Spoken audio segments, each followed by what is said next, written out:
Keirsten Sires is here as our guest, and you a special guest. Special guest.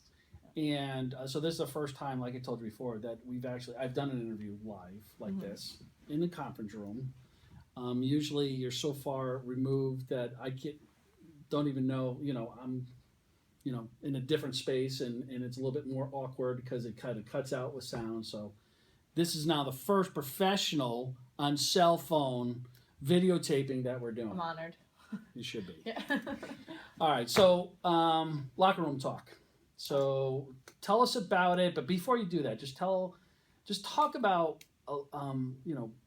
just your history, kind of the story. What got you to this point that you said, I want to be an entrepreneur, I want to jump into this, and I see a need in the marketplace for this type of service. Okay. So go back a little bit. All right. So I played tennis and soccer at Skidmore College, and I was going through the recruiting process, obviously, the whole time in my high school career, and I was the firstborn, so my parents had no idea what to do with me, really. My mom played volleyball in college, but, I mean, the recruiting process had changed so much by the time that I was going through that whole time that they kind of didn't know what to do with me. They didn't know, do you talk to coaches? Do you reach out to them? Are camps the right thing? Are tournaments? Right. How do we get you exposed and all that kind of stuff? So, I went through my recruiting process. I narrowed it down to 3 schools: Middlebury, Skidmore, and Brandeis. I ended up picking Skidmore at a showcase that I went to at Yale University. Basically kind of committed there after I did my visits and everything, and loved it. So from there, I started off playing tennis my freshman year, and then ended up switching, miss being on a team sport, and also there was a mismatch between my coach and myself, which is fine. It happens all the time. So then I switched to soccer for my next 3 years, which I absolutely loved. My coach was amazing, Lacey Largertoe. She was unbelievable. So basically from there, I graduated, I'll take it back to senior year when locker room talk was kind of started. My partner, Nick Petrella, it was his idea for a class project. And basically we had the whole entire semester to build a fake company. And then at the end of the semester, we had to pitch it to private equity people and venture capitalists. And we did that. And they actually came up to us after, and they're like, you should make this a real idea. Like, here are our cards, so on and so forth. Did they give you cash? They didn't give us cash, I wish. I would have spent it on something other than that at the time. So basically, after we graduated, we all had jobs, did our prospective things. Nick was still in college. And then come September 2014, I kind of reached out to everyone and said, hey, like, why don't we actually try and make this a real business? Let's go for it. We had people tell us right there, and they didn't go up to any of the other people that were doing it. And let's just try and get funding and see what happens. So basically from there, we set up a business plan, kind of laid out how we wanted our website to look, and everything. So we ended up getting funding. And we also went through the whole web process, but we kind of got burned from a couple of people. So it was a very long process, and we didn't end up launching until November. Were you trying to crowdsource it? No, we had talked to this programmer who he was going to get equity for doing the work, and then he just literally never did anything but told us he was the whole time and then disappeared. So he wasn't meeting check marks and stuff, and then he completely disappeared. Did you have an agreement with him?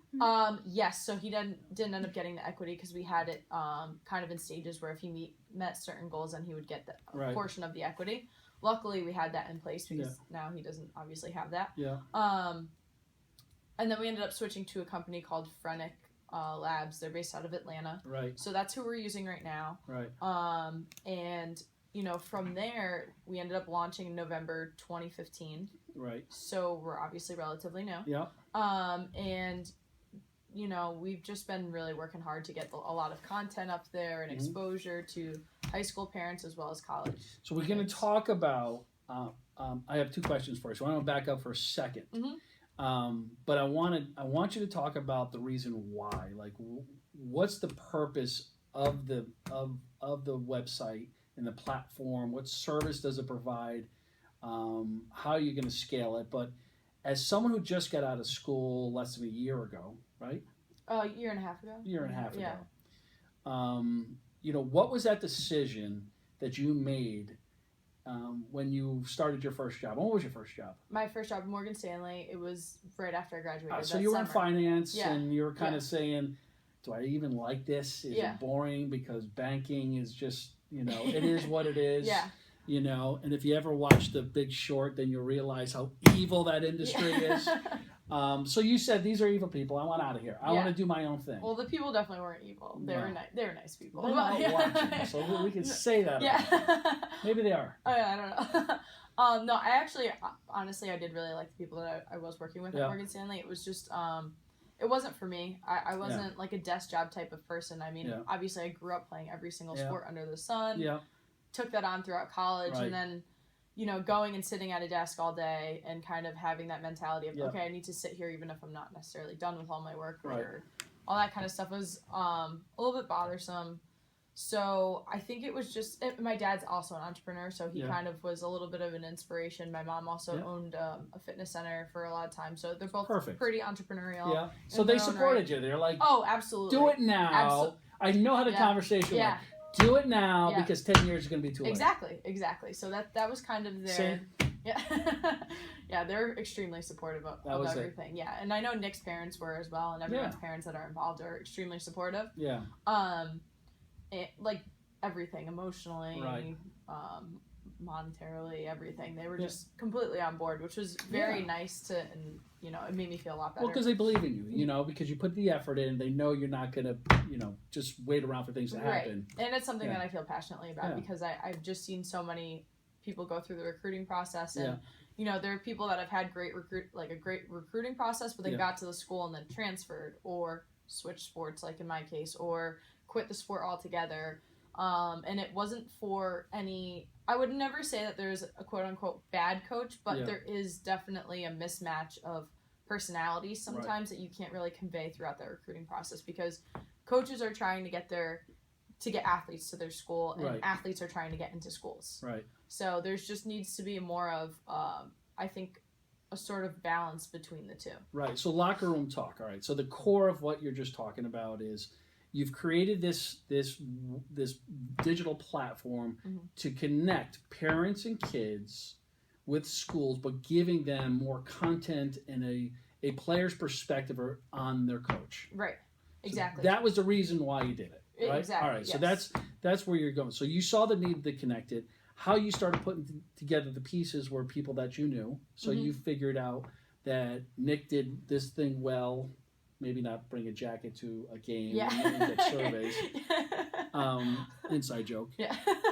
Nick will and, get it. And then some of your other partners that all bring different skill sets to it, because you realize, and this is very mature of you, that everybody collectively, you can't do it all. Your bandwidth is only so much. Right, correct.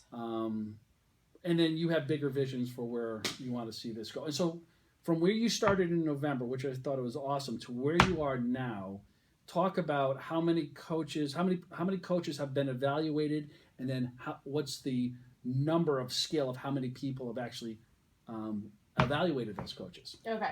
So basically, as of right now, we have about 1,500 coaches rated, 3,000 ratings total. So some of the coaches have 30 ratings, some of them have like 1 or 2. It really depends. Skidmore has a lot, obviously, because we all went there, so we were on top of everyone doing that. Yep. So basically that's where we're at now. I mean, it scales literally across the country, and we have 37 sports as of yesterday. Anything from rifle to alpine skiing to football. Basically, if it's a varsity sport at a school, we try and hit it. And if it's not directly on the site, we give the kids a chance to type in, oh, I had this coach for this sport, and they can kind of let us know, hey, you're missing this. Because it's really difficult to kind of get all that information from every single source, and a lot of information is provided on the NCAA coaches in schools, but not the NAIA or any other sort of league. Like equestrian has a separate league and stuff like that. So that information isn't necessarily out there. So it's basically like the Rate My Professor of college coaches. So we try to give, collegiate student athletes a voice and empower them in that way, and then empower the high school student athletes and their family by giving them some sort of information outside of what they're learning from their basically directly their coach and maybe the 1 or 2 visits that they go on while they're at the, doing the recruiting process. And I mean, there are 8 million high school student athletes. Right. And only 460,000 of them end up going to play collegiate sports. Yeah. And basically, there could be more student athletes that go to play. There are a lot of teams that we've seen where, somebody's rated their coach, but also said, my coach was great, but we only had 5 girls on our roster for a basketball team, so we needed more manpower. So there's not much our coach can do. Maybe he could have recruited a little bit better, but these were the circumstances that were thrown our way. But people don't realize that there are programs out there that may not win every single game, that, need players that aren't the best of the best. And, you can find those teams easily. You just kind of look at their records and all that kind of stuff, see how they've been doing. And, there's definitely a need for more players. And there's also a need for something like locker room talk to kind of keep things honest and open and kind of call a spade with some things. And then also highlight those really great coaches. I mean, on our website, we have the best rated coaches. So far, I know Andy Shea from Yale. He's a lacrosse coach there. He was on there for a while.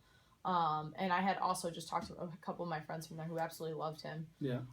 So, things like that and building awareness around programs that people might not be aware about. Skidmore, Division III schools, and all that kind of stuff. So that's why what we try and hit in the seminars that I do basically is inform people about the whole process and that there's more outside of just Division I collegiate sports. Yeah. So 2 things I want to talk about. Sure. And I thought it was really interesting when you said yesterday, because I asked you we asked you, about the negative comments. And your response was that there's a lot more. It's probably skewed so much higher of positive. It's almost like a restaurant review, so to speak. And you always wonder, like, who are these people who just have a meal that go back and give a bad review? I mean, they have to be so angry. I mean, who has the time to do that? Yeah. And if a player is so bitter about their coach or their experience at the school, because sometimes, as you know, it's not always just about the coach. It's about the whole, it could be about the roommate. It could be about everything. There's so much that goes into that. And if you have a coach that's a little bit challenging, and you may not have come from a high school that had a challenging program or had a coach that was completely different than your college coach, that could kind of skew it as well. What I love about it, personally, is that the positive side of it, because the negative side, there's always going to be a negative side to every coach, whether the player's not playing enough, whatever it is. But the positive side, you always want to hear what's so great about that. Right. There's a reason why a college coach gets to be a college coach. It's not by chance. I mean, so I love that positive spin more than anything. And sometimes I think the validity of someone being negative about it, especially you told me some people use an inappropriate language, that one person, I just think that takes away all their credibility, on what they're saying. So anyways, that's my opinion on it. But I want to talk a little bit more about scaling this business and the things that you are doing on the grassroots level, which is going to be, besides spending a lot of money to eventually market it and get the word out, because obscurity of people not knowing about it is the number 2 reason why businesses fail. Is number 1, they can't figure out how to make money, and number 2, no one knows about them. You can flip that around if you want to, and that's the worst part about it. So what you're doing is the model, which I think is brilliant, is now schools are paying you, high schools are paying you to come in to talk to their student athlete seniors, juniors and seniors? Actually all grades, freshman through senior. Yeah, I have one coming up this fall. I'm doing 3 separate seminars in one day. Yeah. One to freshmen, one to sophomore, one to juniors and seniors, as well as doing workshops with the guidance counselors and the coaches. Yeah. Yeah, so it varies.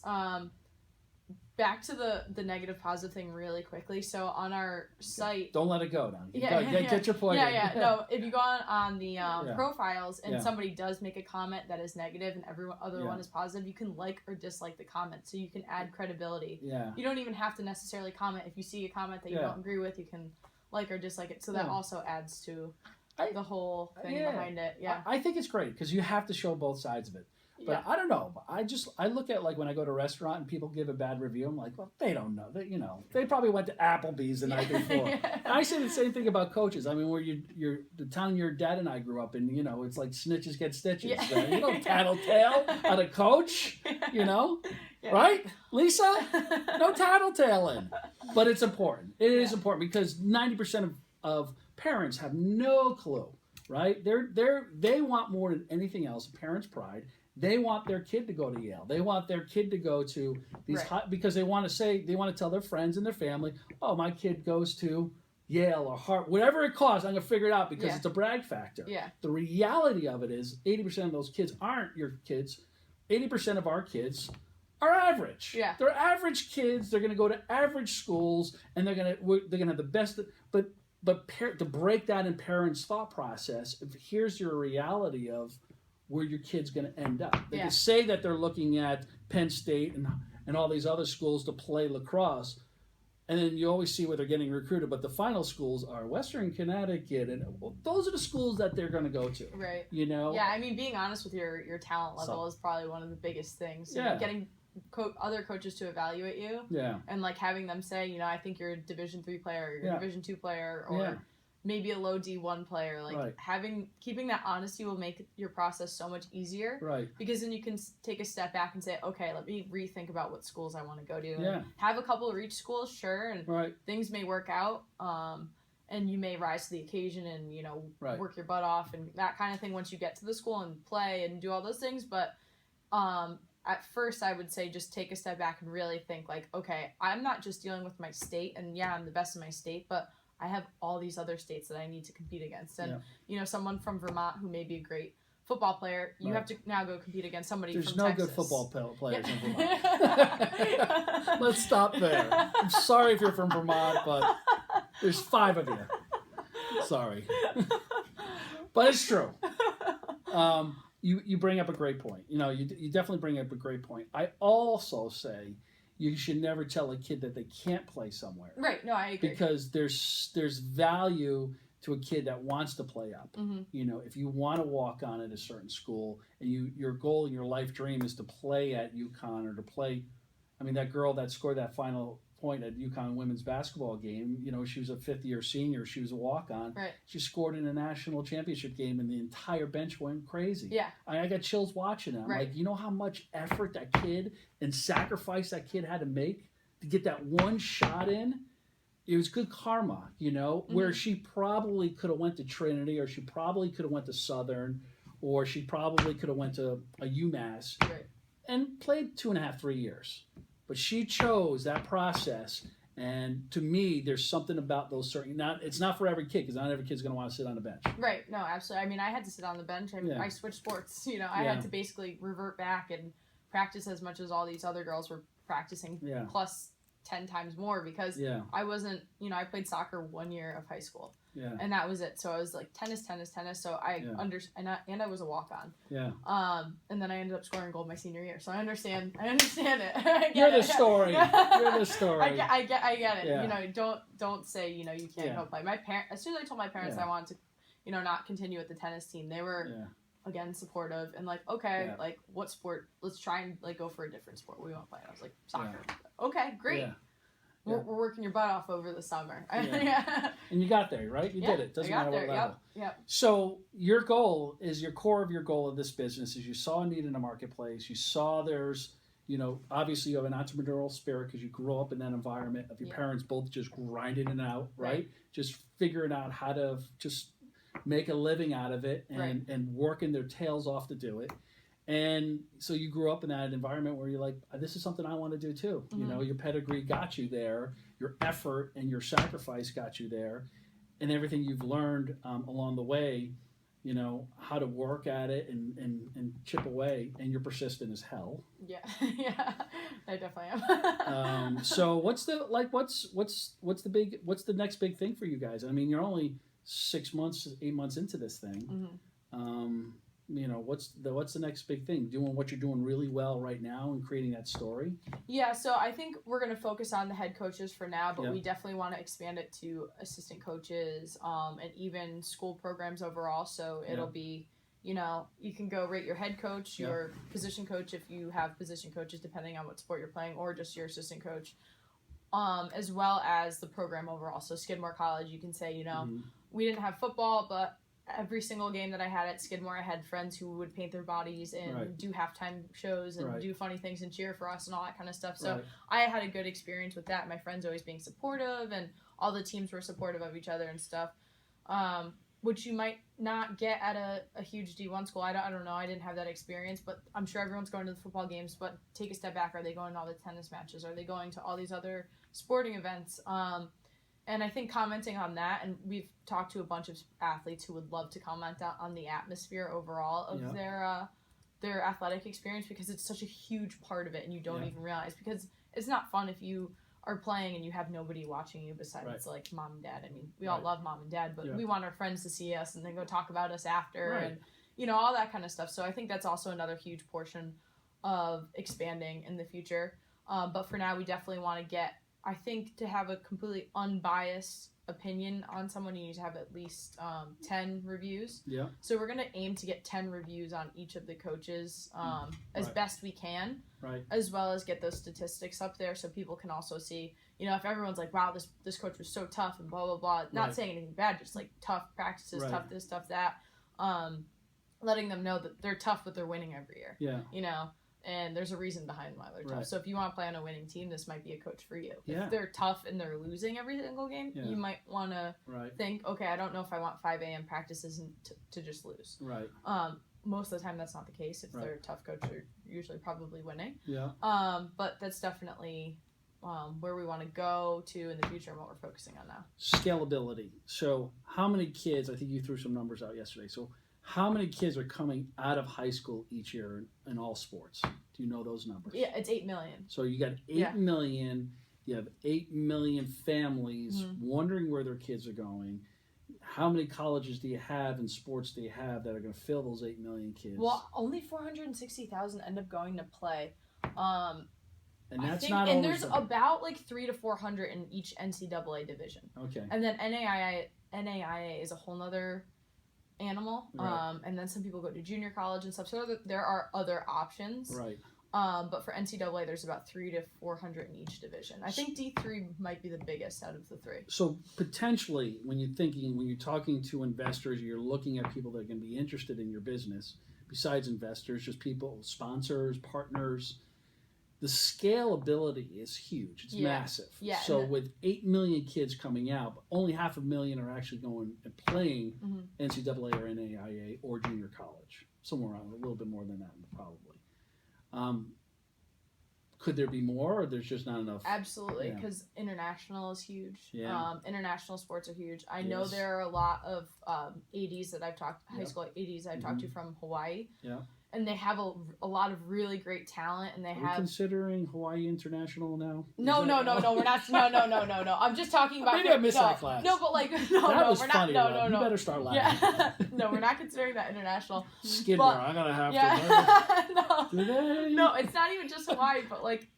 Even Vermont, when I went to Vermont and stuff, places that are very far out of like your typical Texas and even like I'd say Connecticut and New York, those places have showcases, they have camps, they have all this stuff. Yeah. But somewhere like a Hawaii or a Vermont, they're not going to have the funds or the ability to easily hop on a plane and hop over to a showcase, even though they might have the talent, even though you don't think Vermont does. Yeah. Hawaii apparently does. No, I'm on it. Great ski resorts.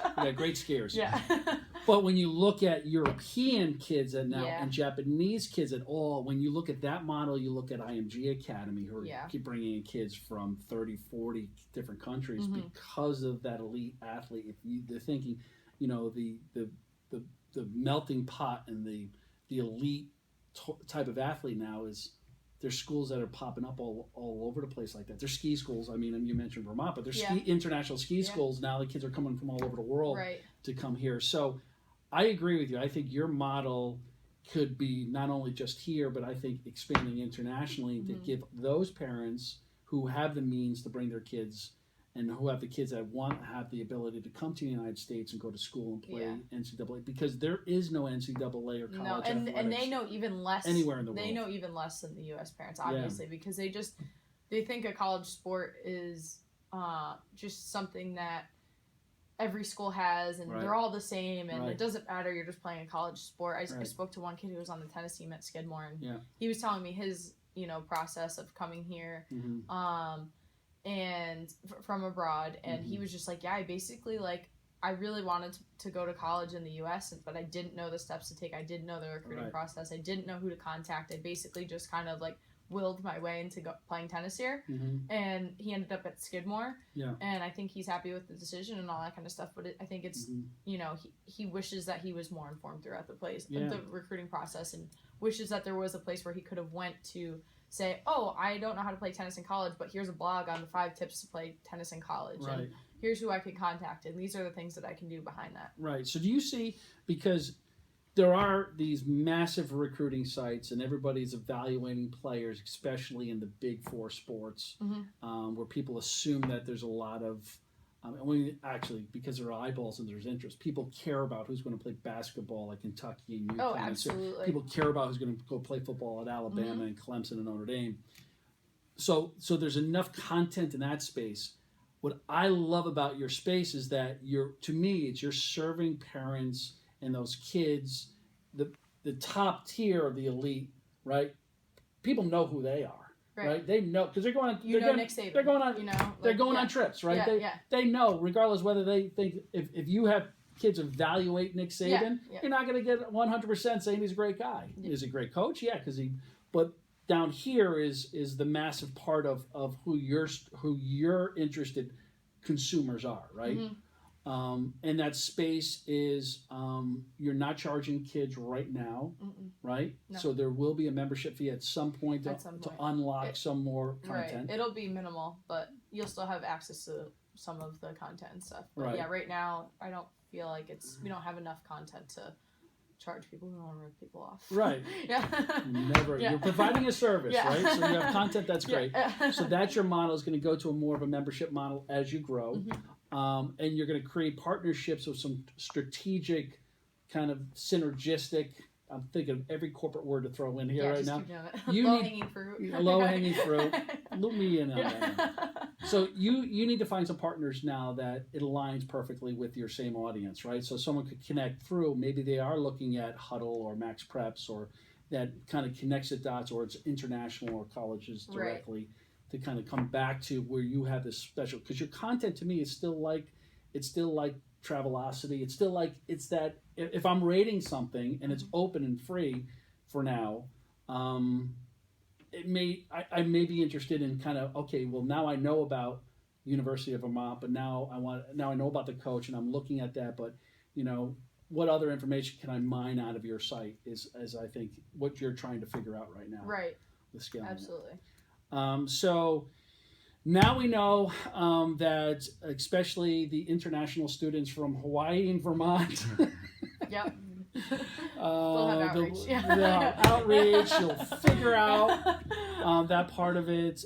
Is there anything else that you want to, kind of talk about your experience, what you see next, what it's like to be an entrepreneur? That's tough. Yeah. Yeah, people don't realize it. I mean, granted, I make my own hours and can be in Saratoga on a Tuesday without any permission from anyone. Right.